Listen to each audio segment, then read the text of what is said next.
We welcome you to another live edition of the Sports Box, brought to you by our friends at CrowdPlay.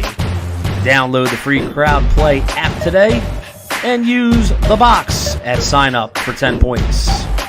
And here we go. Welcome, everybody. Excited to be here as always. It does feel like it's been quite a while since we've seen all of you guys, unfortunately. I apologize for that. But we're back. Great to be here Friday night. Excited as always, and joined by my good friend Noah. Noah, glad to see you, man. Let's put on a hell of a show tonight for these guys. Yeah, man, we had 2 weeks off. First one was because of some, bullcrap from Zuckerberg. Last week you had a tough week, so, you had to sleep in, which is all good, but we're back, and we have a lot to talk about, I'm sure. Super Bowl and everything, so. Yeah, most definitely. One thing that I want to touch on real quick, Noah, is, and we talked about it a little bit in the past, is what a season so far by Zion Williamson. And the reason I bring it up is the Pelicans are in a pretty good game right now. Zion taking on Luka in Dallas. Both these teams probably not where they want to be right now. I feel like both of these teams may not be championship caliber, but they should at least be competing for a playoff spot. And Zion, man, he's already got 25 points. Second half just started up. 23.8 points on the season and shooting, 0.1 below 60% from the field. And the minutes have gone up from last season. Just, all these guys who were, I don't know if hate is quite the right word, but definitely doubting Zion. I feel like he's silencing most of them so far this season now. Yeah, absolutely. I've always been a big fan of Zion Williamson. I think he's a fantastic talent. I think what you mentioned in regard to the haters, I think a lot of it has to do with the media attention he gets, kind of like what a LeBron James does. Now, I'm not comparing them as players, but I felt the media hype that Zion got out of college coming to the NBA was the biggest I've ever seen for a guy coming to the NBA since LeBron James. So I think with that, it's kind of like what happened with Lonzo Ball and his idiot dad. A lot of people just kind of wanted him to fail because of that. But I've always liked him personally. You know that. I've always been a big fan of his play. I thought he was the best player in that draft class. And what he's doing this year is, supporting my belief in that because, like you said, the numbers are insane. 24, 7, and 3 for the year. As you said, 59.9% field goal percentage, 25.1 per, which is really high considering MVP level is about 30 player efficiency rating. 3 win shares already on the season. He only had 1.9 last year in comparison. Yeah, he's doing really good, man. And like you said, I think the problem with him and Luka is that they're both, and even, I might even throw my guy Trey Young in there. They're all fantastic players. The guys around him, I think, leave a little bit to be desired, especially with Dallas. Kristaps Porzingis was supposed to be the second guy. He has struggled with injuries. Atlanta has been terrible for so many years, and then obviously the Pelicans are going through a rebuild. So we'll see if those guys can kind of get some more help around them in the coming years and see what they can do. And Mike, we're gonna get into that, man. I want to point out I did pick the Buccaneers in that game, which was not a popular pick, I don't think so. But we'll get into that in depth, I'm sure. Yeah, we're definitely going to talk some Super Bowl. I just wanted to, like I said, I want to touch on that real quick before I forgot, get that out of the way. And I just hope that Zion can stay healthy and have a phenomenal year because, just in general, even if Zion didn't go to Duke, if I wasn't a big Zion fan, I just love seeing guys who, maybe a lot of people don't want to see them succeed or come up with all these reasons. And I know that for most people, it was either the argument that, all he can do is dunk. But, actually, I reminded some people of this the other day. Now, when Zion and RJ came out of college, I got the chance to watch both those guys. You guys didn't know I'm a diehard Duke fan. With the exception of this season, every year I sit down and watch from start to finish every Duke game, and them being on ESPN most times, definitely makes it a lot easier. But, I got to see both of those guys. Both were phenomenal coming out of college. But I said over and over that I felt like Zion had the higher ceiling and that he would be the better NBA player in terms of, totality in his career because I just felt like, RJ was a a solid player, but Zion is a generational talent, and the whole argument of all he could do is dunk. I tried to explain to them, if you guys really look at the numbers, Zion is shooting the three at a better percentage than RJ, and just overall, his shooting percentages are way better. Free throws, probably RJ was a little bit better there. Not that that's a huge deal, but everybody was like, "Oh, RJ's going to have a way better career. Zion's not going to make it because he can't stay healthy, or his whole entire game is, dunking the ball." And just one last thing, he also was a phenomenal defender. I don't know his defensive efficiency rating or any of that stuff without looking it up. But at least in college, he looked really promising on the defensive side of the ball as well. Yeah, you can tell the people who don't really watch a player a whole lot when they say all they do is dunk. There's a lot of stuff that goes into a game much more than just dunking. And, sure, it's a big part of his game is athleticism and stuff like that. But when a guy has a career 3% of 38.5, he can shoot it when he wants to. It's not like his range is only, 2 feet from the basket. He can do it when he wants to. And like you said, I do think he's okay defensively. I definitely think he's much more of an offensive player than a defensive player, which is perfectly fine. I mean, there's plenty of room for guys like that in the league. I mean, when he can put up 24 and 7, like we said, that's just fantastic production. So, yeah, I mean, I always thought he was the best player at Duke by a long ways. Definitely, in my opinion, the best player in the class. When you compare him to guys like R.J. Barrett, I think Morant is a good player, but I think he's just a pretty good point guard, whereas I think Zion could be a generational talent. And other than that, I mean, we got your guy Cam Reddish on our team, and he freaking sucks. So Yeah, I was really rooting for him too, because the Hawks go. Definitely not a fan, but I definitely don't root against them. So if they do good, it's not going to bother me any. It make me happy. But yeah, Cam was kind of a very streaky scorer. He reminded me a lot of J.R. Smith, where one night he'd go absolutely off, and then for 2 or 3 nights he would suck. So unfortunately, I'm not really surprised by his performance for your Hawks, Noah. But with that said, and I know especially Mike is really excited for us to talk about that Super Bowl we had last weekend. Unless you guys have been under a rock somehow, it's definitely not breaking news to everybody here. Tampa Bay Buccaneers defeating the Chiefs 31-9. Defense absolutely massacred that Chiefs offense led by Pat Mahomes. Was running for his life most of the game. Guys like JPP really were getting after him. And Tom Brady, nothing super special. He didn't go out there and throw for 400 or 500 yards and 4 or 5 touchdowns or anything like that, but he took care of the ball. Him and had 2 connections for touchdowns. They ran the ball efficiently. Just a very well-rounded game for the offense, and the defense really made life hell for the Chiefs. And not to mention, and this is probably this was a hot topic, penalties on the Chiefs. Whether or not the refs were hard on them, or which I don't feel like at all, but either way, they just kept making mistakes. And every chance they got, they kind of shot themselves in the foot. So really wasn't shocked by the end of the game, the score. And like you said, no, I did pick the Bucs as well, just because I felt like I'd counted out Brady twice. I expected him to lose to the Saints and then again to Aaron Rodgers in Green Bay. And I kind of said to myself, hey, Brady, Super Bowl, can't go against them. Bucs are going to pull this off. Yeah, you and me both, man. I won that game and looking okay. I picked against them twice already. Do I really want to do it again? And the thing is, the Bucs, they ended the season.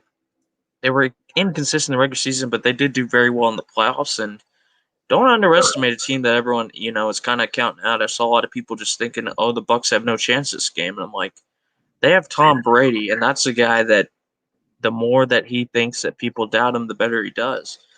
And, I thought that was a fantastic performance. I know Mike is very excited about it. I texted him the night of the Super Bowl and said, hey, what a fantastic performance. Because it just was. I mean, I did pick the Bucs, but I never expected something like that.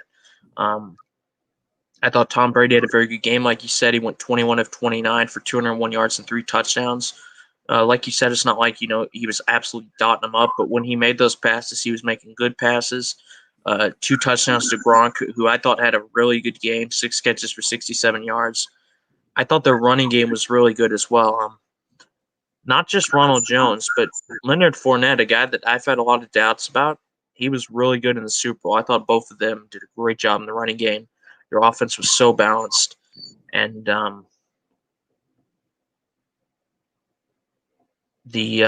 sorry, I went blank there for a second. The Bucks pass rush, in my opinion, was one of the best performances I have ever seen. Um, Mahomes, I think he did have a bit of a lower level game for his standards, but it's hard to do well when they're getting pressure every other snap. I saw a stat. It was only in the third quarter they had already hurried him 17 times, and so basically every other snap they're getting pressure on this guy. They're sacking him. He did the best he could. I saw him make some incredible throws that actually fell incomplete, but just to get those throws off when the pressure was incredible. But yeah, I mean, just a fantastic performance all around. When you make Mahomes only go 26 for 49 with 2 picks, they don't even get in the end zone once, only kick 3 field goals. That is incredible. And I was talking to Mike the night before the Super Bowl. He was worried because people were like, "Oh, the Bucks are playing one of the greatest offenses, arguably in NFL history." And I was telling him, and he can support me on this. I was like, I think the Chiefs' offense from last year was actually better. And what I saw in the Super Bowl, in my opinion, kind of supported that. Mike, I think you got to give a shout out to the Seahawks as well for that. But yeah, I mean, last year, they played a 49ers defense that was fantastic. They put up 31 points. This one, they only put up 9. So I give the Bucks a lot of credit. But like I said, I think that Chiefs offense, in my opinion, was better last year. But hey, you got to put your hands up, man. The Bucks, that was a fantastic performance. Uh, they didn't just beat them; they beat them down. So really, all those people complaining about refs, just please shut up. They were all penalties, okay? You can't just trip a receiver as he's running a route and not expect it to be called. I thought the Chiefs made a lot of stupid decisions. When you lose by 22, don't even score a touchdown. It's not because of refs. So just stop crying about refs, please. It really is getting old at this point.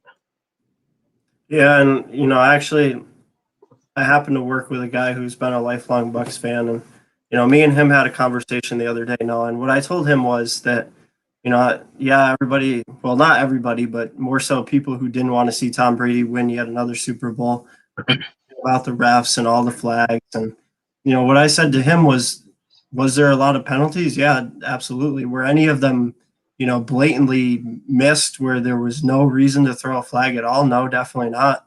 And on top of that, all those penalties were defensive, and the Chiefs still only scored 9 points. So, I was like, even if you take away all of those defensive penalties, none of those defensive penalties give the Chiefs more points. So take all those away, and the Bucks still only had to score 10 points to win. When you only put up 9 points on the board, it's going to be really tough, especially in the Super Bowl of all games. So much like you said there, Noah, definitely kind of like, hey, just, hype down already about the refs and flags and the whole, the refs are for Brady argument. It's just, it's overrated at this point.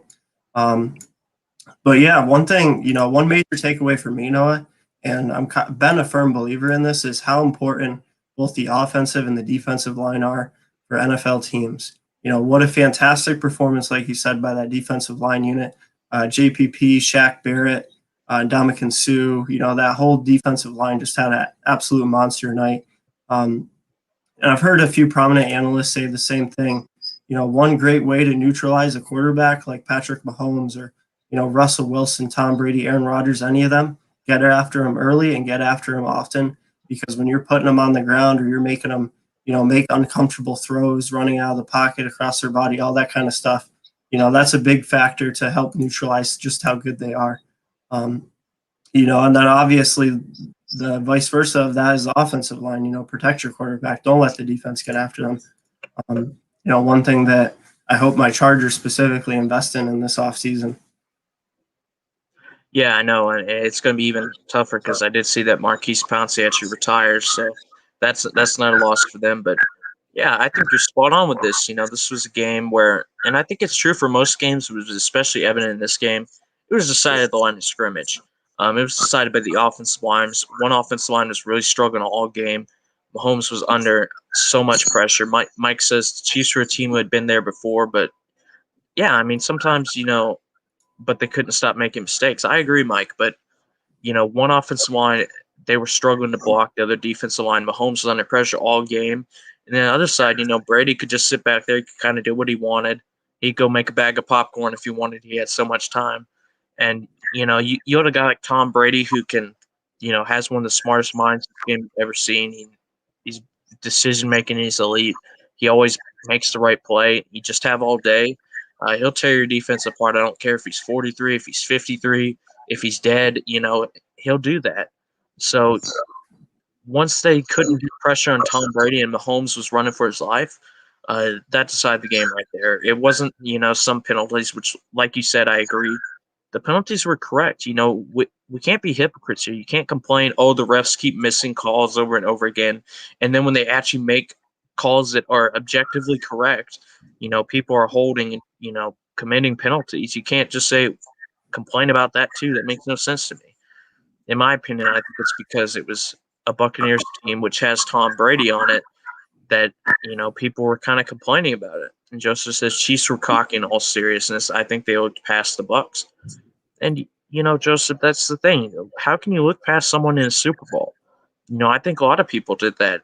I wasn't one of them. Like I said, I actually picked the Bucs because I thought people, I'm not going to pick against Tom Brady 3 times in a row.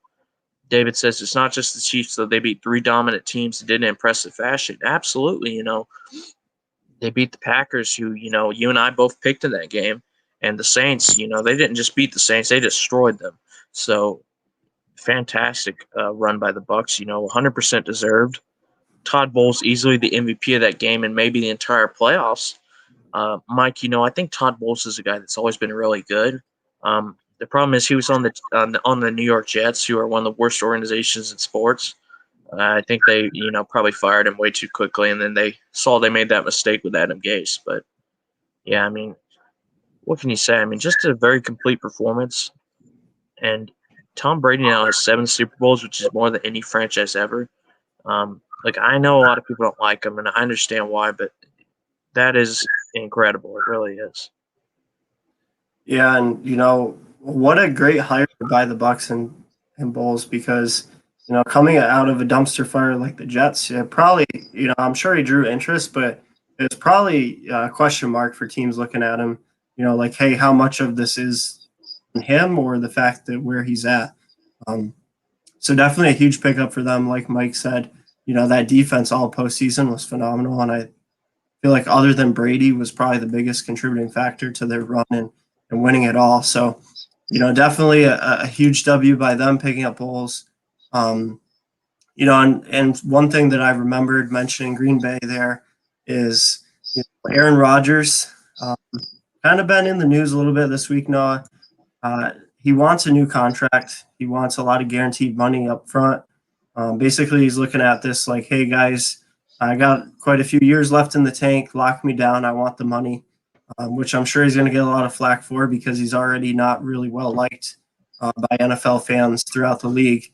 But something interesting that I saw here, and maybe our viewers don't really care too much about, but I saw this fact that should he show up to off-season workouts, he gets paid $500,000 just for doing that. And should he sit out, to show them like, hey, I'm serious about getting this new contract, he doesn't get paid that money. But, talk about such a strange thing in a contract that somebody gets paid $500,000 just to show up to their team's off-season workouts. Yeah, I'd have to do some more research on this, Garth, because, like I said, I haven't kept too much into the sports. I got his contract up there. He's a free agent in 2024. He'll be 41 then. He's definitely got some contract security, but I am looking at his base salary right here. I'm looking at he's got $15 million for 2021 and then $25 million for 22 and 23. I think he wants to cash in, to be honest with you. I think he's probably looking for his retirement contract or something like that. He signed that 4-year, $134 million extension back in 2018. I think he's saying, hey, after the year I had, I was the MVP of the league, 45 touchdowns and 6 interceptions. I want a pay raise. And, I understand a lot of people don't like him. I can't say I'm particularly too fond of him myself, but I think he's a fantastic player. And, if he wants more money, they do have to probably pay him because he is really good. And, your star players, you got to meet their demands most of the time. That's just how the market works these days. And, we'll see how that goes, I guess. Yeah, and one last thing on Rodgers before I take a comment from John Suggs here, is being a big fan of his and usually, defending him a little bit at least.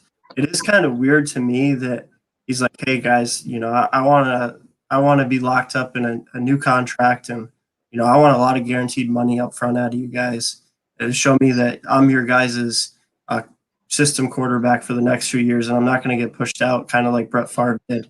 But to me, he keeps getting close and losing. If I were that guy, if I had any amount of competitiveness in me, I would be so willing to take a little bit more money or even at least stay on the contract that I have now to try and get a few pieces in there that's going to get you over that hump.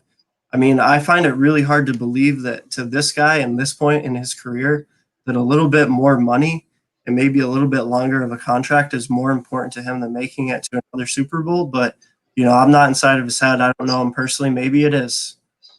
Unfortunately, there are some players in the league that care a lot more about the total amount of money that they're getting than winning. It's just the reality of the matter. But, I don't know the logic behind that there, Noah. And that's the discussion, isn't it, Garth? We always hear it when we discuss these gigantic contracts. Well, why don't you take a little less and they can get some more pieces for your team? And I'm certainly not going to tell these guys what to do with their money, but I did hear a quote once that really stuck with me.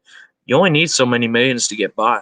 I think Aaron Rodgers, especially with all obviously the gigantic contracts, State Farm endorsements, stuff like that, he's set for life, man. I don't think he'd need any more money for him or any of his future generations to really struggle to get by. So, I do see the argument, okay, take a little less and get some more pieces. It's something we've seen discussed with guys like Dak Prescott. You take 40 or 50 million or whatever it's going to be in this day and age, with the contracts just skyrocketing. And the cap is going down 5 million next year, by the way, from 180 to 175. We'll see what happens, but I just want to, just throw in one last thing on this little Aaron Rodgers topic, Garth. We got to remember they drafted Jordan Love in the first round last year.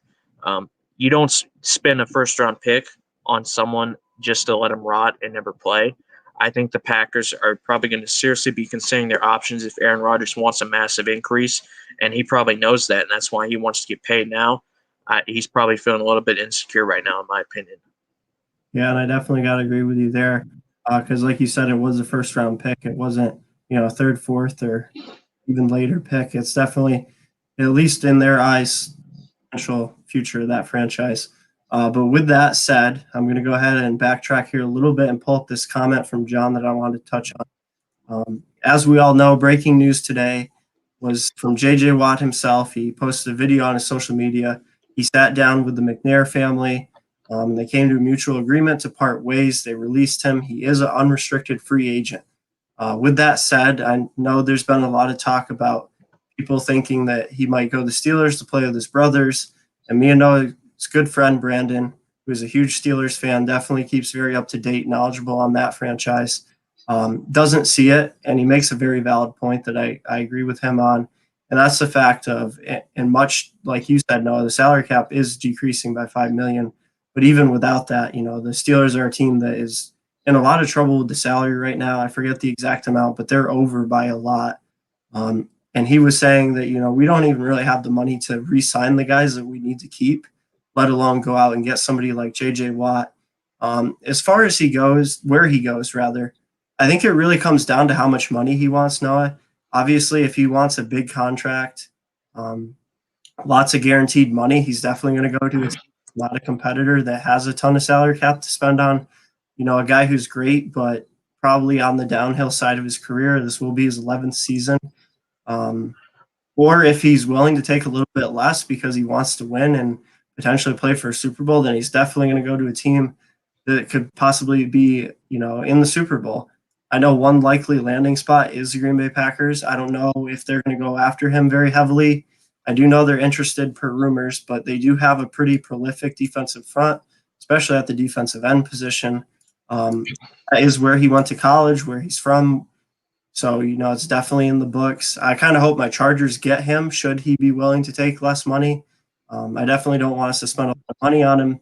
Melvin Ingram is expected to walk for that same reason. He wants, somewhere around the 10 million a year mark, and he's definitely, unfortunately, on the downside of his career. So I don't see it unless he wants, not very much money. But let's get your take on this one. Well, yeah, I mean, to be honest with you, I only heard about it. Well, obviously, it only came out today, but I only heard about it a few hours ago because I actually, just checked ESPN real quick to see if I was missing anything massive. And man, J.J. Watt is one of the best players I've ever seen, to be honest.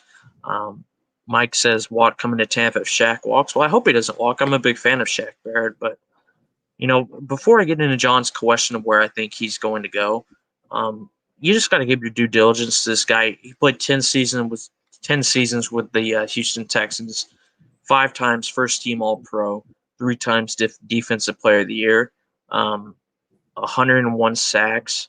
I mean, this guy, Hall of Famer in the making right here. This guy was just absolutely incredible for them. And, he was doing it on a lot of teams and we mentioned this with the Texans, that weren't very good. They had some good teams. It's not like they were always bad. They had some good teams when Matt Schaub was there. And then obviously, a few seasons ago with Deshaun Watson. But most of the time, those teams, they were struggling a bit. And yet, he was always consistently doing very good for them. Unfortunately, the thing with him is he has struggled with a lot of injuries in his career. But I think that makes his numbers even more impressive, because if you could imagine the numbers that he put up, never missing a game, they'd be insane. And, let me just get back to John's question here. I could ramble on all night about him. Where do I think he's going to go? It's tough because he was only a first-team All-Pro 3 years ago, but since then he was injured in 2019. This year he started all 16 games, only 5 sacks.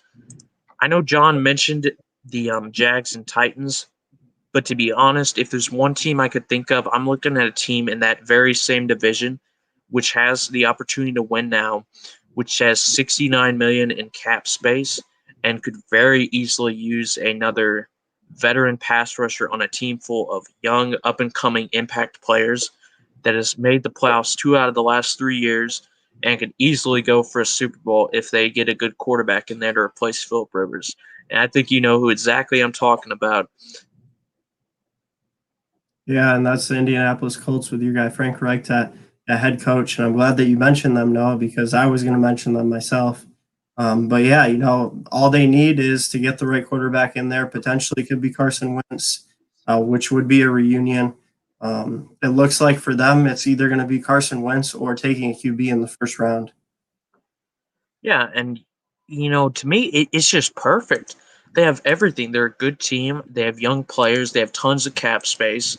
I'm sure J.J. Watt, he won't admit it publicly, but he'll want a chance to stick it to the Texans.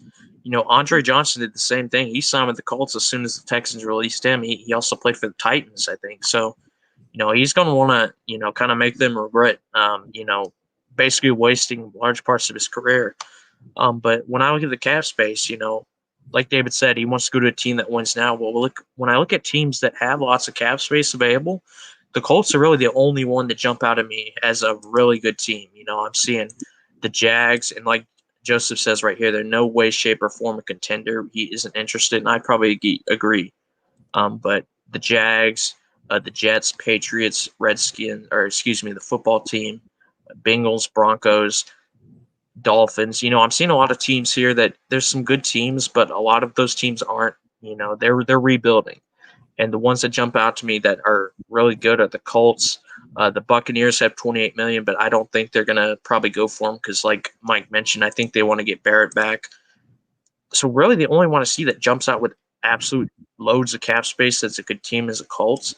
The other ones I see that are good, like the Bucs, the Dolphins, and the Browns, they might have to let some other people go if they want to sign him. And like you said, he's going to be 32 about a month from now. He's not the same guy he was, so a lot of it will depend on the money. But, he might still have something left in the tank. And if he goes to a team like the Colts that I mentioned, he's going to have a chip on his shoulder to prove that he's still got it. So I'm going to be very interested to see where he goes. I'm rooting for him as he's a player that I've always had a blast watching, just a joy to watch him play. We'll just see how it unfolds. Yeah, and I wouldn't be surprised if at least there is talks of going to New England and Bill Belichick. For no particular reason, I just definitely could see it. As long as the money's cheap, like I said, which I got to agree with most of the comments coming in. I do feel like at this point in his career, he's definitely really isn't concerned too much with the money, and it's more so about winning for him. But yeah, that'd be an interesting fit in Indianapolis. You get to see the Texans twice a year. Go to a team that's got a very good defense and a very good defensive front with Buckner and a couple other guys along that unit. And Joseph said he'd be happy to have them as long as they still address the offensive line, which is going to be really important for whatever quarterback comes in there. But how about this, Noah? And I'm glad that we got onto the Colts here, and we're talking about quarterbacks and who could come to teams and who could not. There's actually been some stirring. I don't know how serious it is or not, or if we're going to see him leave or not, but there is rumors going around that Russell Wilson could potentially be leaving the Seahawks. I know one hot place for him to go is the Cowboys, which I don't know how much credit there is to that. I do know a lot of Cowboy fans would be excited to have him. But imagine this Colts team if they went and added Russell Wilson. Might take a boatload to get him. It might hurt the team, but wow, if this team got Russell Wilson, that would be a pretty darn good team, in my opinion. Yeah, I mean, my God, man, that would be absolutely insane. Now, to be honest, I actually, like I said, I haven't been keeping up. I didn't even know about this. I'm looking at an article now. Apparently, he made some comments about his situation with the Seahawks, so people are thinking that he might leave. Now, do I think he'll leave? Probably not. I don't see any way that the Seahawks can't let a guy like Russell Wilson go. He's just so unbelievably good, consistently, elite. But, like you said, if he went to a team like that, I mean, my God, man, behind that offensive line and he can move, I don't think he'd be sacked all year, to be honest with you. That would be absolutely incredible. Don't even joke like that. That would probably make me kill. I'd probably cry myself to sleep. But, yet another thing, we got to keep an eye on this because, you can't just ignore, a fantastic, easily top 5 quarterback saying, he's not particularly happy with where he is. Just looking at his contract, he's in his 3rd year of a 5-year contract that pays him an average of $35 million a year, includes a $32 million cap number in 2021 and a no trade clause. And I think the main thing there is the no trade clause. If he wants to go, he gets to decide basically where he gets to go. They're not just going to, ship him to some random ass team. He's going to go like Matthew Stafford to a team that he wants to go to. So that is a very key part of that. So, like we said, we'll just see what happens with it. I know he tried to get Antonio Brown on that team at one point. It didn't go through, so maybe he's kind of ticked off that the team doesn't really listen to him as much as he wants to. But, we'll see what happens. I don't see him leaving, but that would be definitely very interesting. Yeah, unfortunately for him, a guy who, despite being mobile, has been, hit hard and often in the past few seasons and, really had to kind of run for his life. And I think it's reflected in their performances, especially come postseason and over the past few seasons. But a little bit off topic here, what we were just talking about, Noah. Kind of just remembering now, and I definitely can't forget to mention this. We have not got to talk on here yet about the fact that my guy Justin Herbert did win Offensive Rookie of the Year for the NFL. And, I was really excited for that. I was kind of worried that, he might not win it. I felt like he was going to win it, but I felt like, the Chargers are an organization. Whenever something can go wrong, it can go wrong. So, there's definitely a little bit of worry there. But, yeah, I'm glad that he got it. I'm really hoping that he continues to build next season on what he had this year and doesn't have a sophomore slump. I feel like the guy that we brought in for offensive coordinator is definitely going to help a lot. We brought in David's guy, actually, the offensive coordinator for the Saints, Lombardi, who has been there for years with Peyton and Drew Brees, and I feel like that's going to be a really huge impact on not only Herbert, but the offense overall. But yeah, I just wanted to throw that out there. No, I had to give a shout out to my guy, Justin Herbert, and my Chargers. really, really damn excited that he did, pull it off and get that much deserved award. Me too, man. I've always loved this guy. Like John says there, I got a real soft spot for the Oregon Ducks. So this is a guy that I've been supporting for a long time. And, I told you several times in the show, this was a guy who coming out of his his junior season, excuse me, was a guy that I thought was a bit raw of a prospect, probably a little bit overrated by the draft prospects because of his physical ability. But coming into his senior season, this dude worked his butt off. He really improved, and his draft stock, started to look accurate in my opinion. And they took him in the 7th overall pick. He had a great season, obviously. I was rooting for him every step of the way, as you know. And just looking at this award, I thought it was going to go to a Justin. It was either going to go to Justin Herbert or Justin Jefferson. And my logic was, with these awards, they typically have a preference for quarterbacks, like with MVP, like with, a lot of awards. It's typically an award where if it's close between a quarterback and another position, they'll go with the quarterback. So since I thought it was close between Herbert and Jefferson, I thought Herbert would take it, and he did. And I think he's, 1,000% deserving. He had a fantastic season, broke the passing rookie touchdown record with 31. I know he was close to breaking the passing yards record. I don't think he actually did break it, but I think he was close. One of the greatest rookie seasons we've ever seen from a quarterback. And, I'm really happy for him because I think the dude's a baller. He's not on a very good team, but he showed a lot of promise. And, like we mentioned a lot, I hope they start to get some more pieces around him because, I want to see him do well. I want to see your team succeed because your fans deserve it. Your owners might not, Spanos, is an idiot and all that, but the fans definitely do. And we'll see what, maybe Joe Lombardi can start to do something with that offense. Hopefully that team will start to improve. John commenting here. Imagine if Herbert played the first 3 games. He actually only missed the first game. He did start week 2 against the Chiefs, which was definitely a last minute. He was not, prepared practicing that week to be the starter. So that probably, exactly help him too much to just be thrown into it. But he actually had a pretty, solid game, and they actually should have beat the Chiefs. They kind of choked that one away late, much like they did with a lot of games this season, unfortunately. But yeah, no, I feel like we've got the guys offensively as far as the skills position goes. Obviously Keenan Allen. A guy that looked really promising and good this year was Jalen Guyton. I hope he continues to improve because he is a true deep threat. Obviously Mike Williams. We do have Hunter Henry at tight end, who is going to be a free agent. Depending on what kind of money he wants, we do have the cap to re-sign him. However, I will say that should he want a lot of money and should it take up a lot of our cap space, I don't want to re-sign him just because, the hype, the talent, the skill level just has not matched the production, unfortunately. Some of it has been due to injury, for sure. But this season, he was healthy all year, played a season, and he really didn't put up, astounding numbers. That says to me that we should be paying this guy a ton of money.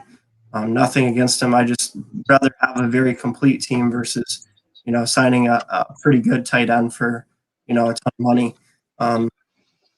And, one other thing with the Chargers that definitely isn't a positive that I want to remember to mention tonight is we did unfortunately lose Marty Schottenheimer this week, which, for me personally was definitely a huge loss. He was the first coach that, I knew as a very young Chargers fan watching it, LT and Gates and Phillip Rivers. So, it was definitely very upsetting to see that he passed. He lost a battle to Alzheimer's, which he had been dealing with. Nothing but great things said about anybody who came in contact with him. I know Phillip Rivers specifically said that, every game he'd get you so fired up that you felt like you could run through a brick wall and smile on your way out of it. But, just prayers for him and the family and his son, who is also a coach in the league. I can't say enough great things about that guy. Yeah, I mean, it's just absolutely terrible. And, I saw this a few days ago when I checked in and, just, oh my God, it's just a terrible disease to have, man. Alzheimer's is a terrible way to go out. There's not many, worse ways you can go out than having a disease like that. So, it really is very sad. He was 77, so you could say that is a pretty full life, but it's still just a terrible way to go out. So, um, let's give old Marty a little moment of silence for that.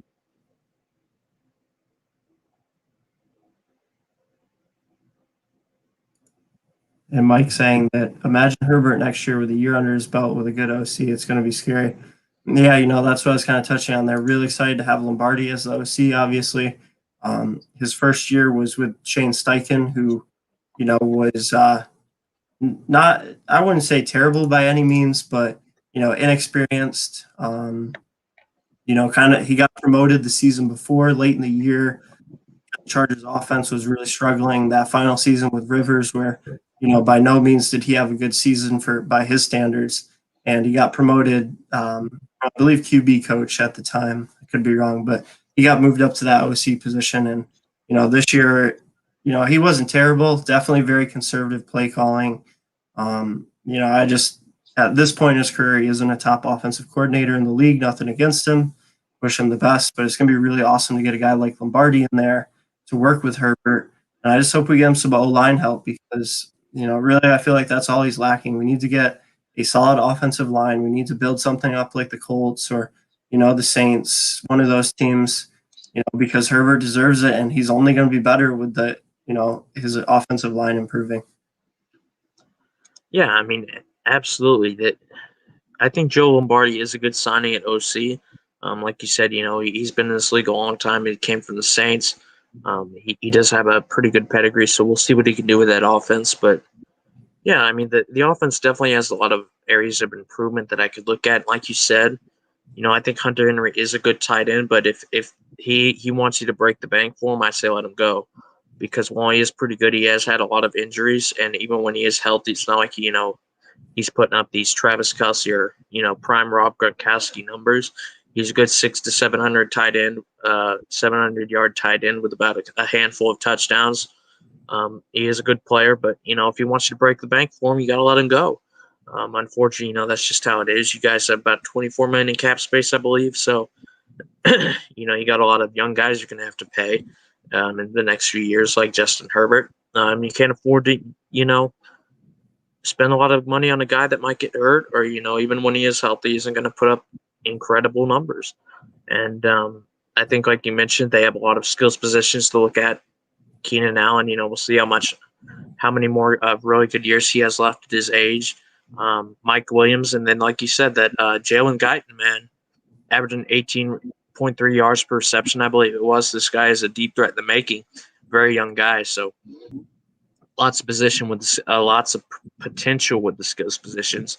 But like I mentioned earlier, that offensive line already wasn't good, and I saw that Marquise Pouncey retired. He was a bright spot on the offensive line, so they're gonna have to really address in the draft, in the free agency potentially, because that is definitely a weak spot for them. And you got to protect your quarterback because he can have all the talent in the world, he can have all these weapons to throw to. That's all fine. But if he doesn't have time to throw the ball like Patrick Mahomes did last Sunday, it doesn't matter all the talent, all the skills you got. You're going to struggle to move the ball. So, number one priority, offensive line. And I want to get your opinion on this, Garth, because it's something I've been thinking about. Now, I think Austin Eckler is a good player, but to me, I'm not sure if he's a true franchise back, if that makes sense. And when I look at the stats, not even 1,000 yards from scrimmage. He's a good receiver and all that, but I mean, when you have guys like Joshua Kelly, Kalen Balazs, they're only averaging 3.2, 3.3 yards per attempt. Austin Eckler is a guy I look at that's kind of like a running back by committee guy, not a workhorse. So would you want to get another running back in there potentially to kind of give him some competition, more of a stereotypical kind of Leonard Fournette type of guy who can carry the ball 20 times a game, and maybe give him some competition for that spot? Yeah, as big of an Austin Eckler fan as I am, Noah, I got to agree completely with you. I think a very good comparison for him is much like James White was in New England. I think he's a very good running back from committee, and his biggest strength is in the passing game. He's a phenomenal receiving running back. As far as it goes, pounding it between the tackles, that really isn't his forte. especially for a whole game as a true, number one running back. So I would not be against us bringing somebody in. And a guy you mentioned, Leonard Fournette, is a name that could potentially, I don't know about come to us. I don't know if we'll sign a running back in free agency, but definitely a guy who's probably going to go to another team. And if we did get him, I would not be upset at all. I feel like I'm really hoping that Joshua Kelly can develop. I think that he's really well liked by the team. I think that he had his moments, but I don't know if that's going to happen. If we could take somebody in the draft, that would be great. I don't think we'll be able to get him, but I'd love to have Najee Harris. Maybe if he's somehow available in the early second round, we get him. But as far as first round draft pick goes, we got to go O-line. Maybe Penny Sewell, if he's still available, reuniting Herbert with his fellow Oregon Duck. If not, I do like the tackle out of Alabama. I don't know the name off the top of my head. I haven't really been following the draft as closely as possible. I'll get more in depth on that once we get closer. But yeah, definitely bring somebody in there who can pound it between the tackles. I think we need a power running back. We really haven't had one in forever. It seems like, when we had LT, he wasn't a power back, but he could get it done between the tackles if he had to. But we had a guy by the name of Lorenzo Neal at fullback who's absolutely phenomenal in short yardage situations. But yeah, I got to agree with your take on Austin Eckler specifically, and I would for sure like us to get, a true 3-down running back, pounding tackles type guy. Yeah, and I mean, not against Austin Eckler. Like I said, I think he's a very good player. But I kind of look at him like what Alvin Kamara was his rookie year. When they had Mark Ingram and him, you get a guy who can pound the ball, and then he comes in and he can spell that guy.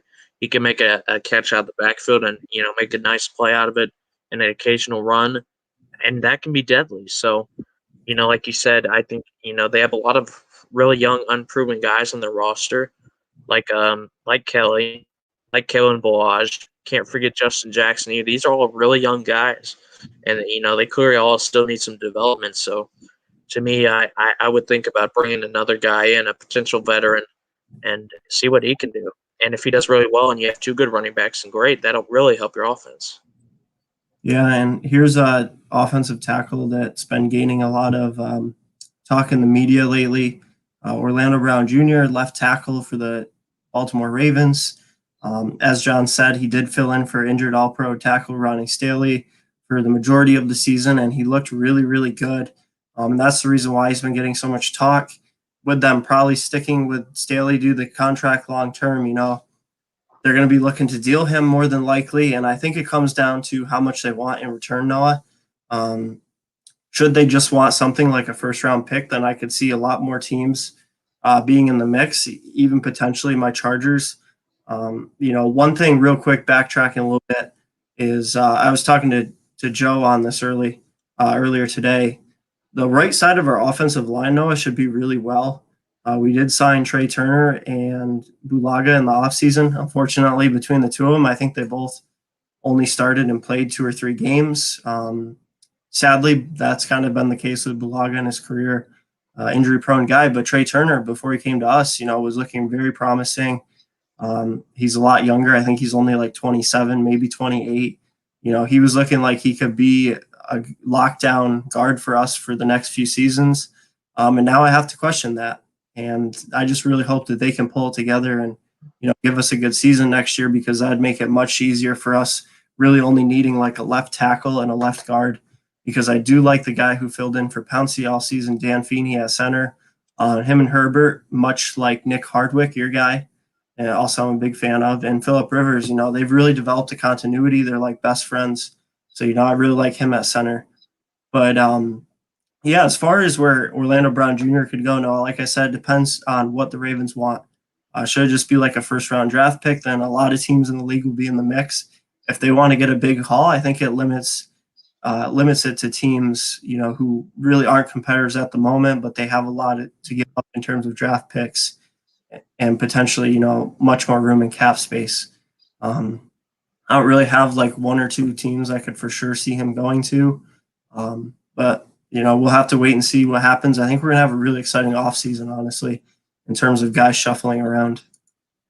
Yeah, I mean, this was another story that I saw. I think Orlando Brown's a fantastic player, man. This is a guy, like John mentioned, he filled in for an all-pro Ronnie Stanley. He was fantastic. He's made the last 2 Pro Bowls. He obviously wants out of there because, like you mentioned, Ronnie Stanley's just one of the best tackles in the game. He doesn't want to be stuck behind him his whole career because he's shown, hey, I'm a Pro Bowl tackle. I got it. And he wants to start consistently. And, I respect that. And like you said, I don't have a list of teams, right off the top of my head that could use him and, have the assets to do so in the cap space. But whoever gets him, he should have some teams line up because he's a very good tackle. I'm pretty sure he was actually a right tackle before this year when he filled in for Ronnie Stanley too. So he can play on both sides if you want him to. He's versatile. He's good. He's still young. He only turns 25 in May. There's a lot of value there. So, teams should be banging down the Ravens door to get him. And, I gotta say, from a Falcons fan and you being a Chargers fan, it's kind of disheartening to see that, we both have these underachieving at best offensive lines, and then these guys, their all pro tackle comes in, or gets injured and they move him over and, they replace him with an all pro tackle as well. It's just insane. But yeah, we'll see where he goes. He's a very good player. Yeah, and a really interesting fact here that I just pulled up is in the Baltimore Ravens' 26-year existence now, they have never conducted a trade that involved a first-round draft pick. That could potentially change here. And another thing that they mentioned was that deal that the Dolphins made with Jeremy Tunsil to the Texans and how they got multiple first-rounders out of that, which we shake our heads at because that's unreal. But the Texans and Bill O'Brien did a lot of that. Yeah, I mean, hey, that was a terrible trade by Bill O'Brien. But, I always also got to give some credit to my man, Brian Flores. He completely, he pulled the wool over his eyes, which you can say, okay, maybe not easy to do. But, they went 10-6 this year and they got a number 3 overall pick. I mean, my God. Texans, no wonder all your players want to freaking leave. I mean, just embarrassing. Come on, guys. And how about this, Noah? I find this really interesting and kind of humorous. The fact that Bill O'Brien, basically does all this just complete BS and trading good players and trading way too much for not so good players.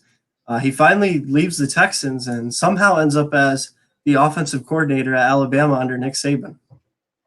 Yeah, I mean, it's kind of funny, obviously we had Steve Sarkisian. He wasn't that good for us. And then, he went there, he did well, and he got the head coaching job at Texas. I mean, it's just a completely different animal between the college and NFL. These guys, they can suck in the NFL, but they go to college and they do great. So we'll see what he does. I'm sure he'll be fine because that team will be loaded with 5-star prospects, 5-star backups, 5-star water boy. They'll be fine. Yeah, and John giving us a comment here that left tackles seem to be averaging a decent amount more than right tackles. I'm going to go ahead and say the reasoning behind that, John, is the fact that, at least in most teams' eyes, because their quarterback is right-handed and his blind side is his left side, that the left tackle position is of slightly more value to their team because it's a lot harder to see a guy coming from your blind side versus, the side that you can look directly at. So I think that's, I don't think there's too much to read onto that other than, the majority of quarterbacks in the league are right-handed and the left side just so happens to be their blind side. Yeah, spot on, Garth. Nothing to add there. That's exactly what it is. David here with a question for you, Noah. If you can draft the best pass rusher, QB, or running back available for the Falcons, which position would you lean towards? My God, that is tough. It obviously have to depend on, okay, who's – so he's asking, hypothetically, if I could have Trevor Lawrence or Najee Harris. That's the question? Or is it who would be the best when they pick? I think that might be more so, when your pick is up, if you have a choice between a quarterback, a running back, or a pass rusher at that pick, and they're all very good guys, which one are you leaning towards? Well, the way I look at it, okay, if it's the number 4 pick, I'd assume Lawrence and Fields would be gone. So the way I'm looking at it is you'd have to go for a guy like maybe a Trey Lance or Zach Wilson, which at number 4, I'm probably not a reasonably there spot. Okay. So like I said, if it would probably be Trey Lance or, a guy like that, because I think the top 2 would be gone. I don't know if I'd take that at number 4. I'd probably trade down if I wanted that. Running back, it's tough. You're looking at Najee Harris. I don't have mock drafts in front of me. I don't know if they have him going up that high. I think he would obviously be a good player for us. But, man, it's really tough. Our pass rush has been bad for so long. In my opinion, if you have to choose between a really good running back, if they're all like equal quality players and it's quarterback, running back, or pass rusher, I would go pass rusher. But like I said, if a guy like, say, somehow Justin Fields drops to number 4, I think that's a guy you can't pass up on. But, we'll see. Fontenot or whatever his name is from the Saints, I've heard he has a tendency to trade down if he doesn't like what's there. So, we'll see if he really likes what's there. But I am really excited about that pick. It's the highest pick we've had in the Matt Ryan era. So to answer his question, I'd say pass rusher, but I'm just excited because there are going to be a lot of good players you could pick there, and I'm interested to see what he does. Yeah, definitely, very exciting to be at that number 4 pick. Kind of makes not having that great of a season a little bit less hurtful for sure. My Chargers are picking at number 13, so it's not like we have a terrible draft pick, but we're not in the top 5 by any means. But yeah, as far as Najee Harris goes, like you said, no, I don't know exactly where he's going to land or where they're for sure predicting him to go at, but I know the few mock drafts I have seen, they have him going right around that 10 spot, like 9 through 13, 14, somewhere in there. But, for some reason, as talented as he is, I feel like he isn't getting a ton of hype coming to the draft. I don't think he's getting, underplayed or disrespected or anything like that, but I just feel like for whatever reason, the hype isn't really high on him. And I feel like he could potentially be a star in the NFL. I really like the kid from what I've seen this season. I feel like he runs the ball really hard, has great, carry. He doesn't turn the ball over, and he has really good vision. And he's viable as a receiving back out of the backfield. So I think that any team that gets him any spot past 10, is a very good pick on their part. But John, with another good comment, and this is actually something that both, you and me, Noah, have touched on quite a bit here on the show. He's saying Ohio State quarterback, name one that has not been a bust. Falcons will wait another year before drafting a quarterback, in his opinion. Well, okay. Yes, this is true that there hasn't really been a good Ohio State quarterback, but, trends like that are made to be broken. And I don't think we're going to go, forever without seeing a good Ohio State quarterback in the NFL.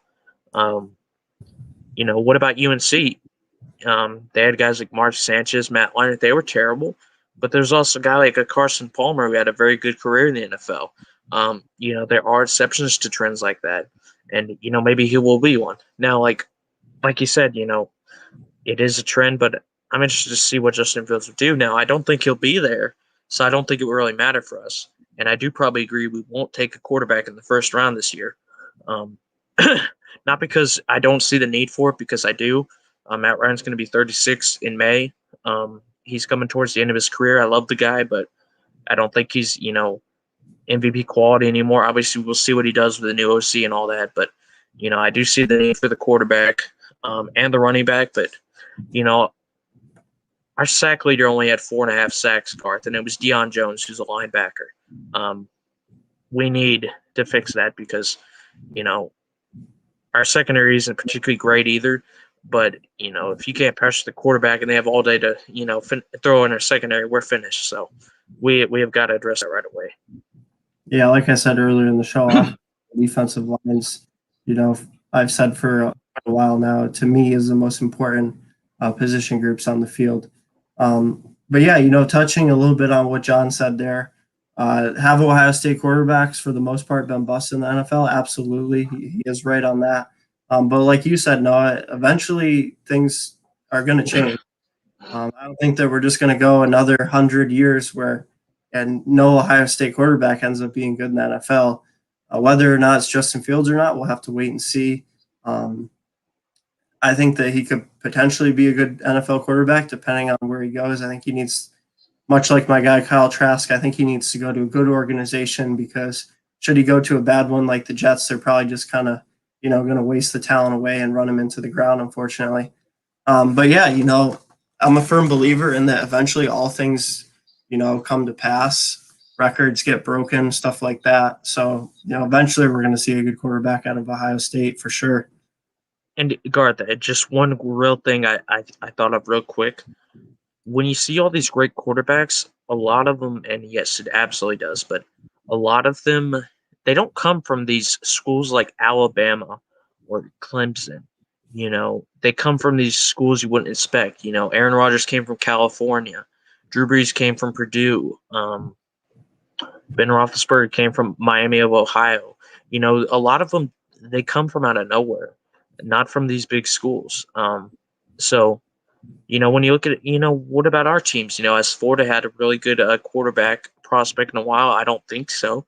Other than Matthew Stafford, have we had a lot? Not really. Has Alabama had a lot? I mean, we'll see what Tua does, but in the past decade, have they had any? Not really. Has Clemson had any other than Deshaun Watson? I can't think of any.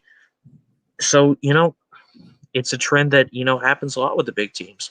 And, Jamarcus Russell, LSU, have they had a lot? I mean, we'll see. I hope Burrow becomes one, but have they had a lot either? I can't really think of any. So, Mettenberger, but, we'll see. Like I said, a lot of these, great quarterbacks that come from out of nowhere. Matt Ryan came from Boston College. So we'll see.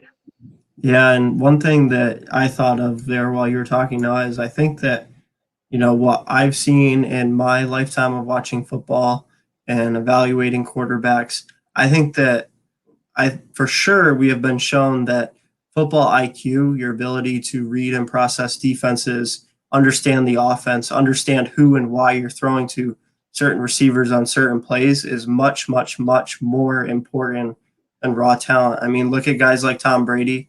Probably one of the worst combine performances ever, and becomes the greatest of all time at the quarterback position. My guy, Phillip Rivers, by no means was ever an athletic specimen. He's a big guy, but he can't run or evade defenders for shit, and he doesn't have the strongest arm we've ever seen either.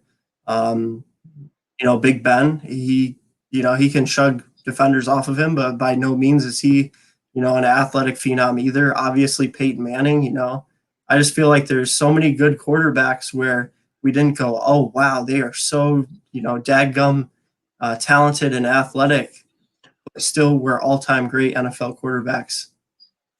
Absolutely. Now I do think the league is moving away from that. I think a guy like Patrick Mahomes will become the norm in the future, but you're absolutely right. And yes, Joseph, Michigan did have the GOAT, but, Tom Brady, Peyton Manning, Drew Brees, these are guys that, they got the combined athleticism of a dead snail, but, they're all so smart. And a lot of the game is not just, obviously talent and athletics is a lot of it, but a lot of it is one pre-snap. What do you see in the defense? If it's cover two, what are you going to call? Stuff like that. And that's what those guys are there for. That's the major advantage they have over, these younger guys that potentially don't have that. And that's why when the Bucks got Tom Brady, I was like, okay, sure, he's 43. He's not the guy he used to be, but he can read the defense better than anyone I've ever seen, except maybe Peyton Manning. Do a way better job at that than Jameis Winston, even if he doesn't have the pure arm talent he did. He's not going to throw 30 interceptions in the season. And, what do you know? He threw 40 touchdowns to, I believe, only 12 picks.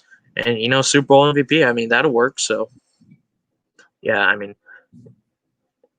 physical talent is really important. I'm not going to say it isn't, but, I think that what you have up here and what you see when you're reading defenses and stuff, that's even more important, because you can throw guys open, but if you can make it to where, you can manipulate the play to where they get open, that's a lot better. Right. And, like you said, a lot of the game, especially at the quarterback position, is, what's between the ears versus, what's in your arm. But here's a funny one. Dan Marino came from the University of Pittsburgh. Yeah, Yeah, and Brett Favre, I think, came from Southern Miss. Yeah, I mean, there's a lot of them.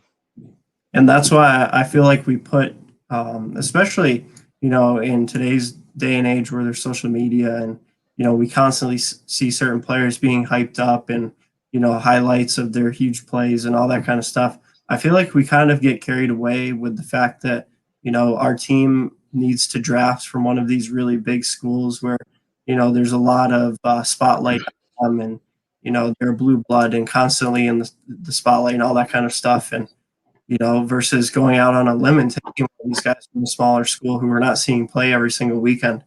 But yeah, at least for me personally, guys, as far as I'm concerned, when it comes to quarterback and who I want on my team, like Noah said, athleticism, physical traits, stuff like that. Obviously, it is important.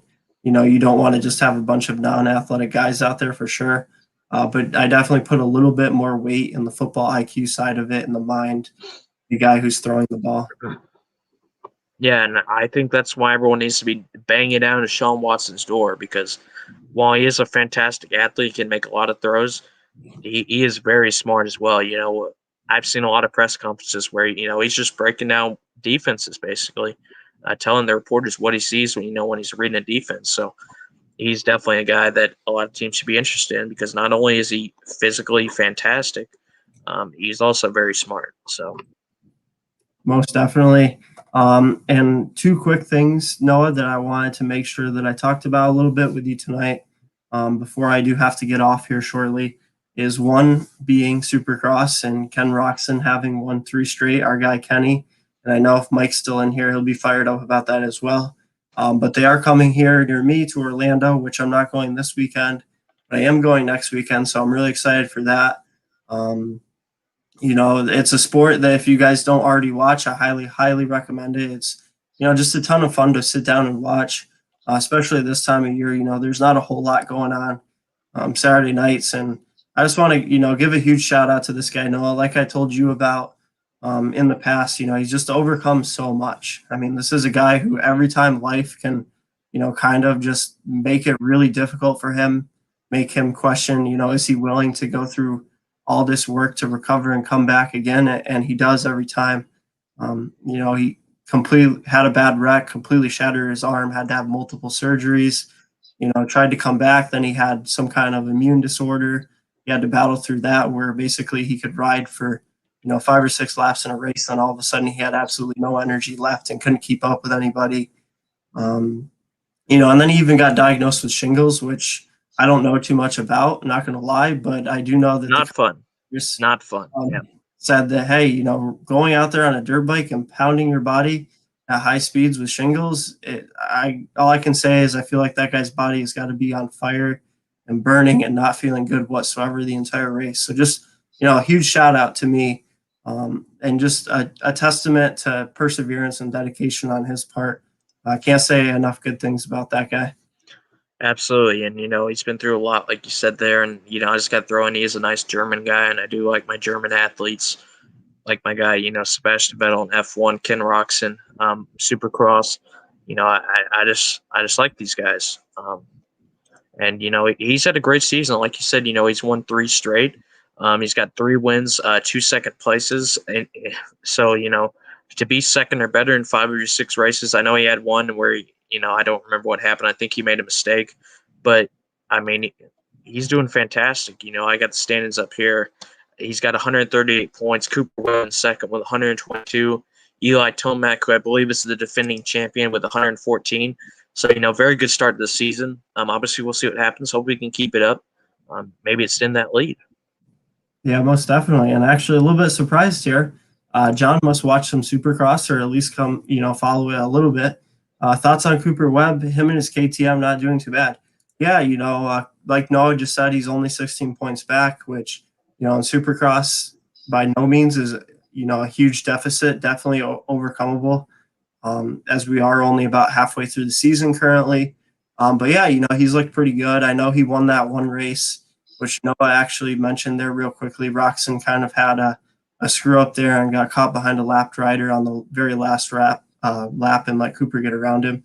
But yeah, definitely a pretty good season by him so far. I expected him to be in the mix for the championship.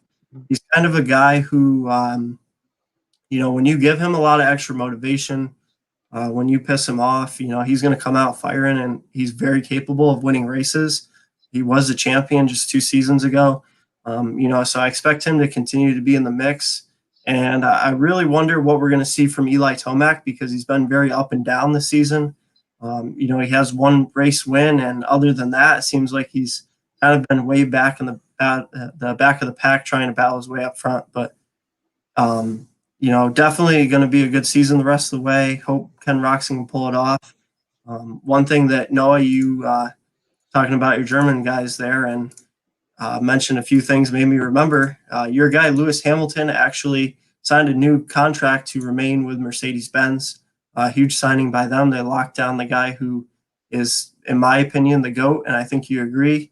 And they keep him on their team. So obviously, that was a huge get by them. Yeah, I mean, he's not my favorite driver. Like I said, I think that's probably Vettel. But he is the GOAT. I mean, he's just incredible what he does.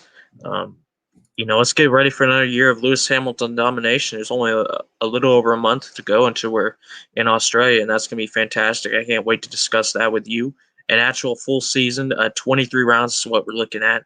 It's going to be fantastic. Hopefully it'll be a little closer than I think it will be. But yeah, I mean, like you said, obviously you can't count out the defending champion Eli Tomac, and Cooper Webb is a guy, before last year where he finished second, this is a guy that's finished first in anything he's ever competed in. You look on Wikipedia, look up his numbers, go look, first, and then last year he's finally second. So this guy's a beast. You cannot count him out. And, for being on that KTM, like John mentioned, he is getting the most out of that bike. So you can't underachieve him, or you can't underestimate him, excuse me. And like you said, it's going to be a great season. I think those three guys are going to be battling out all year long. And, hopefully Kenny, he pulls it out. But it's going to be an interesting fight. Yeah, there's enough talent there to where it's most likely going to come right down to the wire, and it makes it that much more exciting where there's for sure 3 or 4 guys that could end up winning this whole thing, and not just one guy who's for sure going to win it. Yep. Yeah, I don't know if this showed up or not. There, I froze for a second, but I'll go ahead and throw this up. Our guy Brandon, we did talk about your Steelers earlier on in the show, and J.J. Watt, and how at least I said, much like what you've been saying in our admin chat, that you don't see him landing there despite wanting to play with his brothers due to the salary cap situation. But yeah, I'm sure Noah agrees. We're, as always, excited to have you in here, man. Absolutely, man. It's always good to have you guys in here. John here, just catching up with some comments real quickly. I believe he's talking about Cooper here. He's from about an hour from me, which if that is what you're talking about, John, then we honestly probably don't live too far apart, because I am right here in the Claremont area, which is where most of these guys live at and train at, which is pretty cool. Unfortunately, I have not run into any of them in public yet. I did see a story the other day, actually, Noah, that the Publix here that I do go to, Ken Roxon posted to his social media that he was in there shopping, and all I could think about was, man, I wish I was in there, met him, because it is a guy who I would for sure recognize in public. But yeah, and then another one from John here. Barsha rides a Gas MC450F. What brand is that? So Gas, John, is a Swedish brand who was for years known more so for their off-road trial style and enduro racing. And also they did actually recently get into MotoGP. But they recently got bought out by KTM, who also owns Husqvarna, and that's really what's prompted them to get into Supercross and motocross. This is their first season in Supercross, and Justin Barsha is their only rider in the 450s. I do believe they have 1 or 2 in the 250s. But, essentially it's at this point now a KTM bike, just red instead of orange. There you go. A lot of this stuff, Garth, it's just sponsorship, like you said, teams like KTM, I know Red Bull is big into the motorbike stuff as well. Obviously, they're in F1 as well, but I think they're more known for motorbikes. Obviously, in F1, you got Ferrari and Mercedes. They have all types of brands on teams. So, yeah, I mean, it's just a sponsorship thing, basically. And, yeah, I mean, it's going to be a fantastic season, man. I know, obviously, you're into Supercross. F1 is coming back. We can't forget about MotoGP. That's fantastic as well. So, motorsports other than NASCAR, I think are very exciting, and they're all coming back. It's going to be very fun to watch. Yeah, and I'm glad that you mentioned F1 there, Noah, because it does remind me one thing that I meant to mention before when we were on the topic of Lewis Hamilton is a lot of people have been talking about the dominance of LeBron James and Tom Brady at their age still. How about Lewis Hamilton? I mean, my God, man. What can you say? He's won, what, four straight championships, I believe it. Yeah, four straight. He's won 7 overall. I mean, my God, man. He's just fantastic. And I think I speak for everyone. I want it to be a little closer than it is. It's kind of boring when a guy is the thing basically won halfway through the season because he's just so good. But you got to respect it. He's just so good, man. He's the greatest driver of all time, in my opinion. And as much as I'd like to see someone take the fight to him, I'd like to see Bottas maybe get closer. Your guy Max Verstappen. My dream is that maybe one day Sebastian Vettel can compete again. But he's just so good, and he doesn't seem to be aging at all. So I think he's probably going to win his 8th, break every freaking record left in Formula One, and we'll see what happens. I hope it's close, but I wouldn't count on it. Yeah, it's kind of crazy to think about, Noah, because you look at any racing sport, really, whether it be NASCAR, Supercross, MotoGP, whatever. I don't think that we've seen very good, very legendary drivers. I don't know though if we've ever seen a guy who every single week is by far the favorite to win the race, and if he doesn't win, you're basically shocked or something had to go wrong. Just the gap is huge there. It's crazy. He won 2/3 of the races last year. There were 17. He won 11 of them. I mean, what the hell? What can you say? And that's, by the way, that's with the team making a lot of mistakes and him getting a lot of penalties. There were about, I'd say, 2 or 3 races that they just straight up threw away. And that's also, he had COVID, so he did miss a race or 2 as well. So he was in position to win every single race the entire year. Just think about that. Sure, he has a fantastic car, but there were races where Valtteri Bottas, was 20 or 30 seconds behind him, and it wasn't even close. And, I've told you, I think Bottas is a very good driver. He could win a championship. But when you're competing against the greatest to ever do it, it's not easy, man. It really isn't. Yeah, and I can think of 1, maybe 2 races, off the top of my head looking back where I believe he was in the lead and had a blown tire, and that costed him the race. But yeah, just the dominance there, the difference in skill, it's unreal. I can't think, of any other instance, at least in my lifetime, where I vividly, witnessed and remembered where a guy in a certain sport is so much higher above the rest of the competition and week in, week out, just, pretty much outperforms everybody else. But John clarifying here, he says he lives between Raleigh and Fayetteville, which I do know is up in the Carolinas. So I'm assuming what you're talking about is you live near where Cooper Webb was born and raised. I thought you were talking about down here in Florida where he lives now. That was my mistake. But yeah, absolutely unreal, Noah. Like you said, what do we have? Like just over a month until the season starts back up. One of those sports that thankfully has found a way to operate and, continue to have events and races despite COVID. So, obviously that's really exciting. That's another sport that I highly recommend to you guys. Last year was the first season where I, really started watching and discussing every week with Noah, and I plan on doing the same thing again this year. Awesome. I look forward to it. Yep. One last thing, Noah, before I have to get off here that I did want to talk was just real quick, a little bit of hockey, which I haven't been following super, super closely. I have been keeping close tabs on my Lightning, though.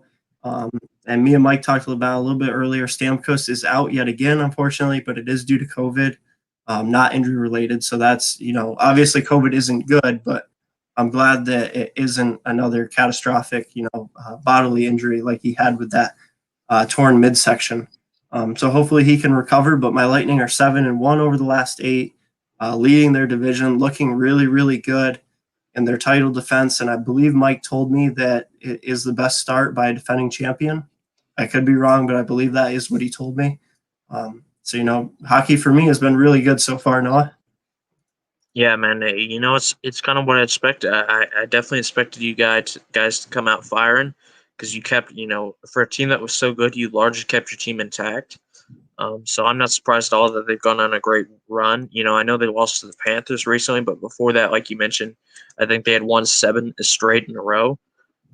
So you've got to give big props to them for that. Stamkos should be back pretty soon. All the best to him. Hopefully my Penguins, the defense is terrible, but their offense is kind of carrying them right now, hovering around 500. Hopefully they can get it going as well. But yeah, I mean, it's obviously a very weird season with all these divisions they had to create just for the COVID. It's going to be, very interesting to see. But, I would expect, you guys down in Tampa to be one of the favorites. And, I wouldn't be surprised at all if they repeat it. It's very tough to do, obviously.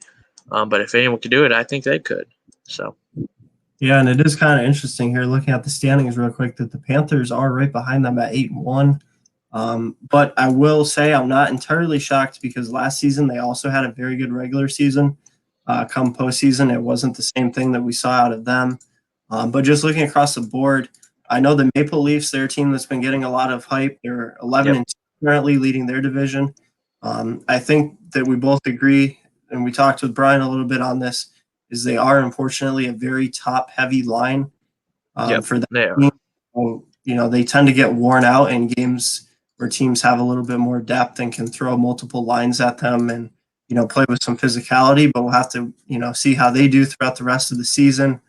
Golden Knights, who I have no way I'm rooting for, are 8-2, leading the West, and the Bruins at 10-1, leading the East. So yeah, I'm just really excited to get to. I don't want to rush the season by no means, but I'm really excited for playoffs. We get to see some matchups that we couldn't have had before. So even though, as much as COVID has sucked, there's definitely some positives to be drawn from it. And I just can't wait for postseason for NHL. Me too, man. It's going to be absolutely crazy yet again. Last playoffs were one of the best playoffs I have ever seen, honestly. And, the fact that we've had this shortened season, we're going to be back in the playoffs again in only a few months. It's going to be absolutely fantastic. Like you said, I think Toronto is a very good team, but they are top heavy. They're kind of like the Oilers in that way, except I think they're a better team than the Oilers. They've had defensive issues, I think, past their first line, and, their top players, their depth just does fall off a bit, which I think is something, a team like your Lightning, they don't have to worry about because they can roll 4 complete lines, 3 good defensive pairings, and obviously they got the goalie as well.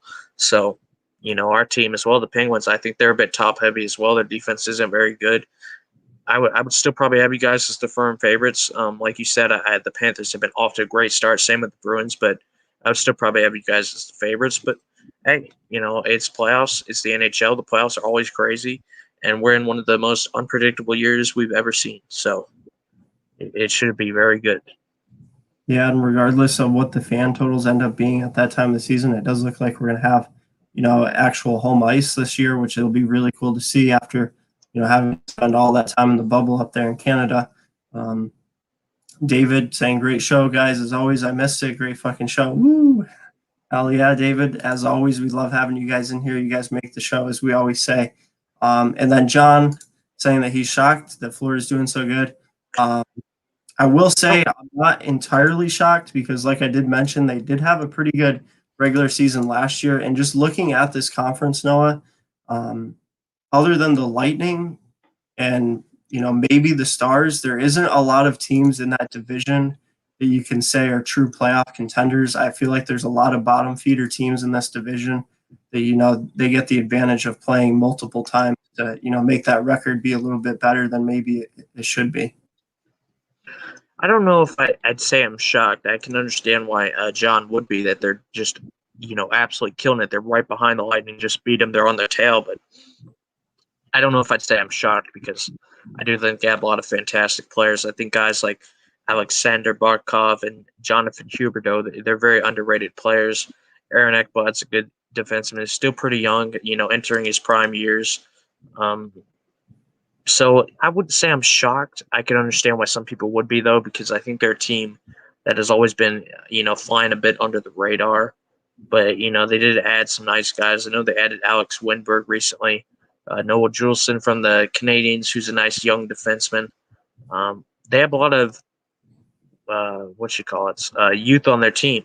So definitely, a team that is going to come out firing, and they've got something to prove because they're all young. They want to make it to the playoffs again and hopefully do a bit better than they did when they got knocked out by the Islanders in the I believe it was the play-in round. Don't quote me on that. It might have actually been the first round, but yeah, they want to go deeper than they did.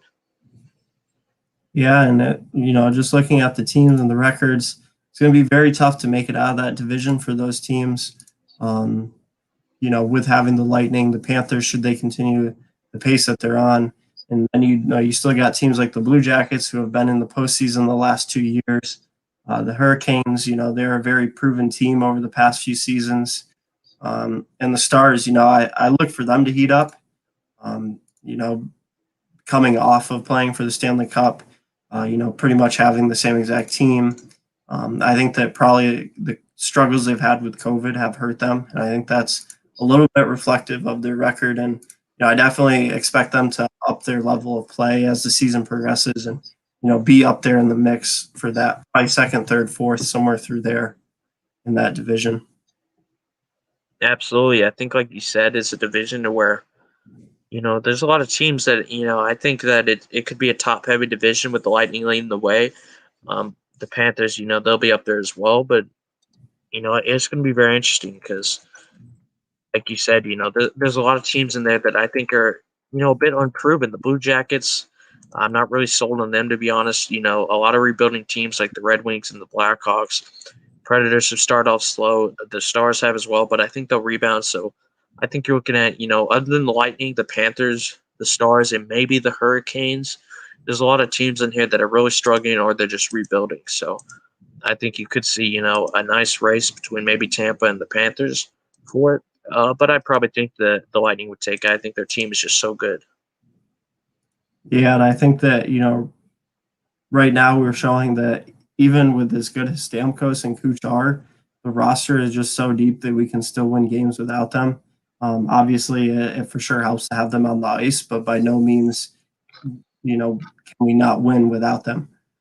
So, definitely a major boost in confidence for me, and I'm sure the team as well, to see themselves winning without their two star players. But with that said, Noah, unless there's something that you really wanted to cover that we didn't talk about at all, I am going to go ahead and wrap us up here. Fortunately, I do have to be up in the morning. It is what it is.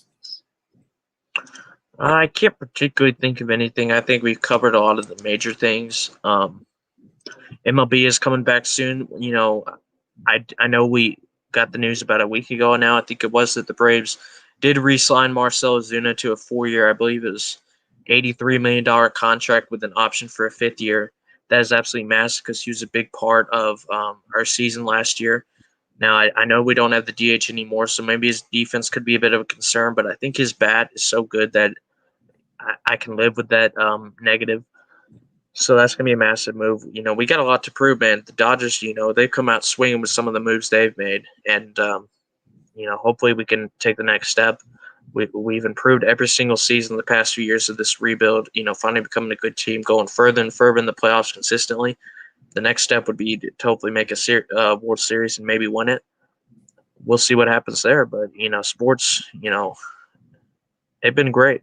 You got to give credit to where it's due. Some of the sports we've had, in this crazy COVID world, it has been a treat to see some of the, wild and unpredictable results we're getting all over the place. So hopefully, sports will get in the full swing again. It sucks that football's gone, but the offseason should be interesting with free agency and the draft. We're going to have a lot of, sports to talk about, and hopefully, everything's really close and exciting. Most definitely. I think we're going to see a lot of shuffling of players in free agency. Obviously, a lot of big-time talent coming out in the draft, as you said there, Noah. So, yeah, definitely a lot of things to be looking forward to in the sports community, guys. Like Noah said, definitely really excited for the Braves. I saw a post. I can't remember exactly who it was from, whether it was, like ESPN or CBS or whoever, but, one of the major sports outlet, showed their predictions for the season. And I can't remember the exact record, Noah, but they had us at right around 500 record. Yeah. I just think that motivates the crap out of our players because, like you said, I want us to make that next step as we have been year after year. I did actually hear about this. I saw it. I think they had us going 82 and 84th in our division. Um, Now, I got to be honest, Garth. I think they picked against us in that division about 3 or 4 years straight now, and yet we've won it consistently and been easily the best team in that division for quite a few years now. So, I just kind of say, let them pick against us again, and we'll win that division again, probably pretty easily, hopefully. I'm not going to count out a team like the Mets. They made some good moves, sure. Every team has talent. You can't count out a team where, only won a World Series about 2 years ago in the Nationals. It's not going to be easy, I know, but we've proven consistently, that when people picked against us, we still won that division 3 straight years, and I expect us to do it a fourth straight. And if we win the division again, and next season they want to pick us, to finish last in the division, I say go for it. But I've kind of learned that they just have absolutely no idea what they're talking about when it comes to our team. Yes, we used to suck. We did suck really bad when we were rebuilding, but we don't anymore. So, And like I always say, when it comes to my favorite teams, I'd rather be doubted and not expected to be great versus be really hyped up and act like they're going to win it all, no questions asked. Absolutely. Just ask the Buccaneers. Exactly. Ask the Buccaneers. My take on it, am I offended? Am I mad? Am I butthurt, frustrated? Not at all. I love it, and I hope that the players, draw all kinds of motivation from it. With that said, Noah, I'm going to go ahead and wrap us up here. As always, we love having you guys in here. Really good to get on here for what's felt like forever and put on a good show with you, Noah. Honestly, guys, I don't think that either one of us were super prepared for tonight. And I feel like we got on here and put on one hell of a show, and we had a lot of great comments out of you guys. Definitely made my night. I was kind of worried a little bit because I hadn't had the time to prepare like I usually do. But definitely, had a blast. Felt like we had a lot of good conversation tonight. And one last thing from me is everybody, please send some prayers out for my Duke men's basketball team, as we have our first losing record currently since 1999. It has not been a good year to be a Duke basketball fan by any means. Yeah, it has not been. I have seen a little bit about that. It's just weird to see. Duke with a losing record, crazy. They haven't had one since the year I was actually born, which is pretty freaking crazy considering I'm 22 in a month and a half. But yeah, I haven't kept up with sports as much lately because after the Super Bowl, it's kind of a bit of a letdown, and because I haven't been on Facebook as much, or not at all, really. That's where I get most of my sports news. But we still made a great show out of it. Lots of topics to talk about, and hopefully we can both, do a lot more preparation for the next one. Maybe have some topics ready we can discuss in the PMs. But yeah, we're going to continue putting on a show. Appreciate all the fans who come to watch. And, it was very fun yet again. I had a lot of fun doing it. Glad to hear it, Noah. As always, man, I love having you on here with me Friday nights. It's always a great time. Just one more time, thank you for everybody that joined. You guys make the show. If we were just sitting here talking to each other with nobody watching or commenting, it wouldn't be too much fun. We could just do that on a phone call versus here. So, you guys make the show what it is for sure. But yeah, I hope everybody has a great weekend out there. Stay safe. Like I said, try and catch the Supercross race tomorrow night if you guys don't have anything going on. I believe it's like an 8 p.m. Eastern start time. Should be a good race. Kenny going for potentially his fourth win in a row, and guys like Cooper Webb, Justin Barsha, and Eli Tomac looking to, get some revenge and put it to Kenny and get a win and close that points gap. And, other than that, I don't really know what's much is on for sports. I know there's a big UFC fight tomorrow night that David commented about. So, go ahead and watch that as well. And, just have a great weekend, and we'll be back next Friday night. We look forward to having you guys here. Absolutely.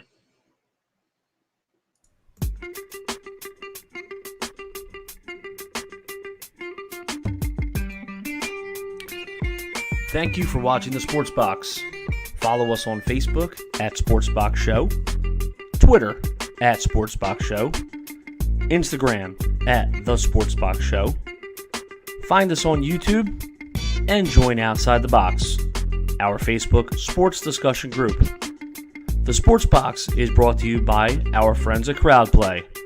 Download the free CrowdPlay app today and use promo code THEBOX at sign up for 10 points. See you next time.